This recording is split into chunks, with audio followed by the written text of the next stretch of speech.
introduce myself. As you have already gathered, I've been known by many names. Nergal to the Sumerians, Osiris to the Egyptians, Hades to the Greeks, and Pluto to the Romans. But the one constant through it all has been my title, God of the Underworld. And I've been watching you with curiosity, mortal, ever since your arrival. You are unlike the others, aren't you? And what is more, you carry a weapon that was never intended for mortals to wield, and you do it so brazenly that there will be time for your reckoning later. First, as a reward for undoing the desecration of my obelisk, I will allow you to satisfy your curiosity. Ask what you will.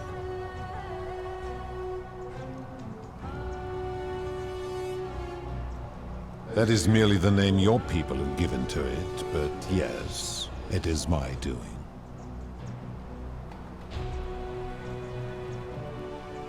I've always considered that the cornerstone of morality is the ability to determine right from wrong on one's own.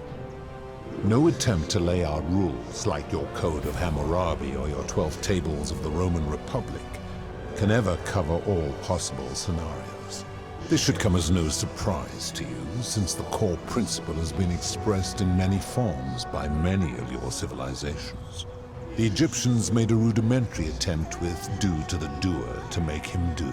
The Greeks refined it with "avoid doing what you would blame others for doing."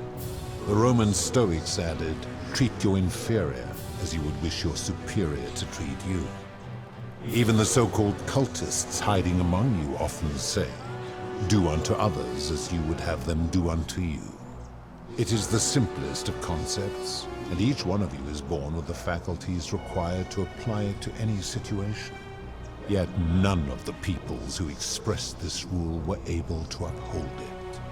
Curious, is it not?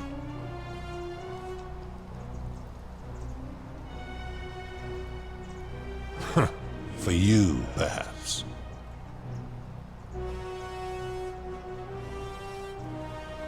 Do you plan to speak in sweeping generalizations, or are you going to give me an example?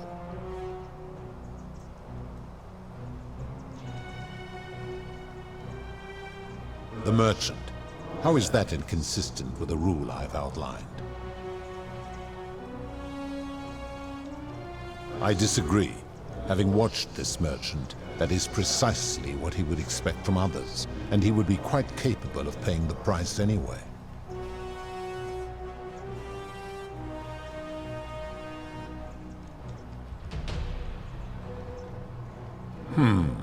Supposing you're right, then my law has been broken, and I should turn you all to gold immediately.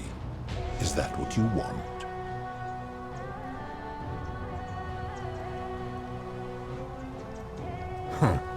Now tell me, what other sins do you believe I have overlooked?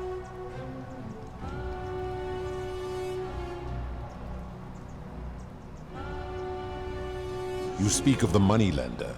How is that inconsistent with the rule? And he would never have signed a contract pledging his labor for 30 years. All he did was enforce the terms of a contract signed voluntarily by others.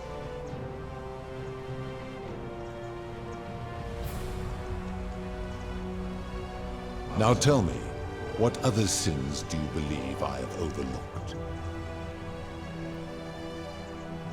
Ah, the tavern keeper, yes? How is that inconsistent with the rule? I disagree. Having watched that tavern keeper, that is precisely what she would expect from others. She would view it as a game, one she intends to win. Applying this rule always requires speculation to some degree. It requires us to ask what another person would want if they found themselves in another situation. Not if we're wise enough to know the mind of man. Supposing you're right, then my law has been broken, and I should turn you all to gold immediately. Is that what you want? Now tell me, what other sins do you believe I have overlooked? Ah, yes, the debt bondsman. Taking one's own life is a self-directed act. It is not one that is done to others, however they may be affected by it. Therefore, it cannot be said that one who commits suicide has done anything unto others. Applying this rule always requires us to interpret the meaning of the words. A literal interpretation helps to minimize the ambiguities of your primitive language. Supposing you're right, and my law has been broken, and I should turn you all to gold immediately. Is that what you want? Now tell me, what other sins do you believe I have overlooked? The midwife in the palace, yes. How is that inconsistent with the rule? The rule is do unto others, meaning other people. Those statues are something else now. Bloodless shadows, mere shapes of their former selves. They are forsaken. What happens to them is no concern of mine. Applying this rule always requires us to interpret the meaning of the words. A literal interpretation helps to minimize the ambiguities of your primitive language. Supposing you're right, then my law has been broken, and I should turn you all to gold immediately. Is that what you want? Now tell me, what other sins do you believe I have overlooked? Do you honestly think you could do better?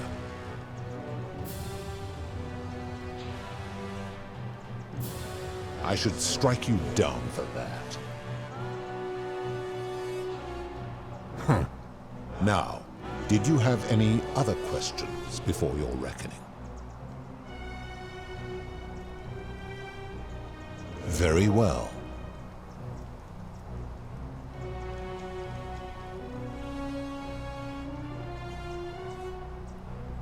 Good. Then now it is time for your reckoning. Only, it seems, something is wrong. It has long been within my power to see into the hearts of mortals and weigh their deeds in life. But when I peer into you, I see only a blank slate, as if you did not exist until you appeared in this city. How is this possible? Charon, where did you find this one? I do not remember ferrying you. How did you come here? If that is true, then I sense the intervention of someone powerful. How did you come to be in this time, mortal? Who brought you here? He cannot know. I do not know. My kin departed long ago, and Proserpine has slumbered for 3,000 years.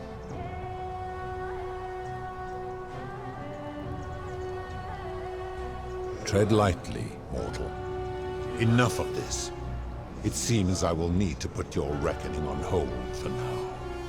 But answer this. Why have you come here? What is it you seek?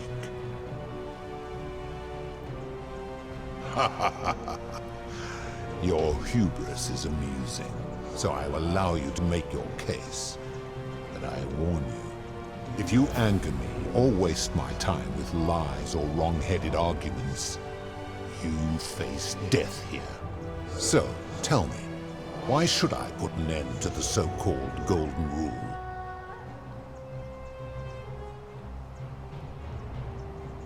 How so? And be specific. You have made a grave allegation, and I expect you to back it up.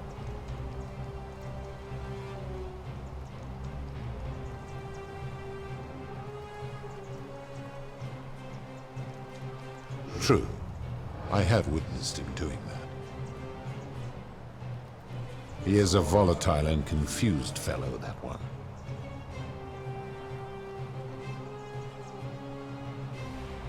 His cruelty does seem to grow greater by the day. I admit, I have grown disturbed watching them. If you're right, my involvement has corrupted the very thing I sought to observe impartially. But if I were to accept that, are you telling me these humans could coexist peacefully, without theft or violence, without my law?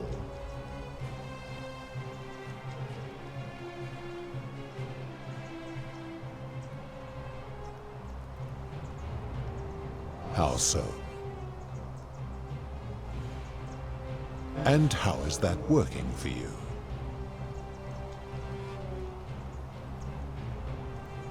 So you say, and yet your world is still imperfect.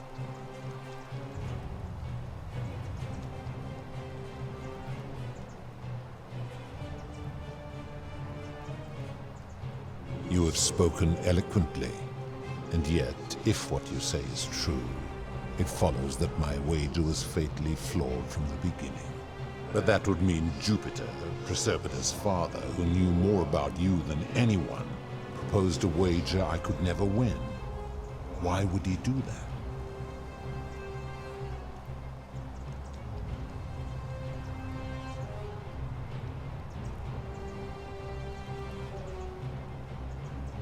Perhaps, but if that was so, surely I would have sensed his deception. How could I have been so blind for so long?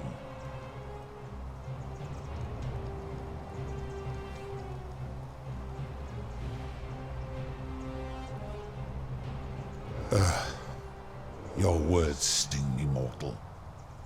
But perhaps it is what I deserve.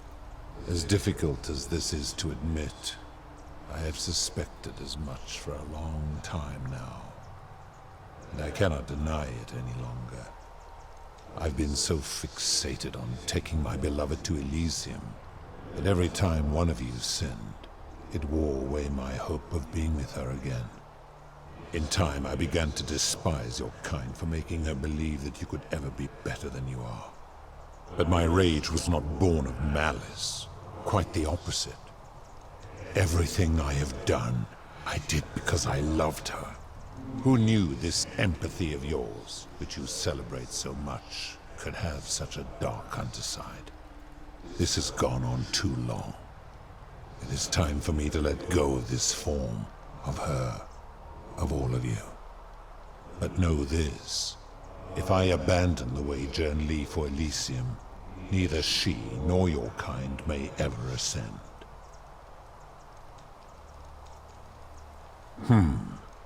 Very well. I will have Charon make arrangements to ferry the others. But as for you, be aware you will be separated from the rest. Once this exodus begins, the events that brought you to this moment will never have taken place, and you will have created a paradox. What will become of you is difficult to predict, but that is the risk you have taken by interfering in the natural flow of time. Now, are you ready? Farewell, mortal.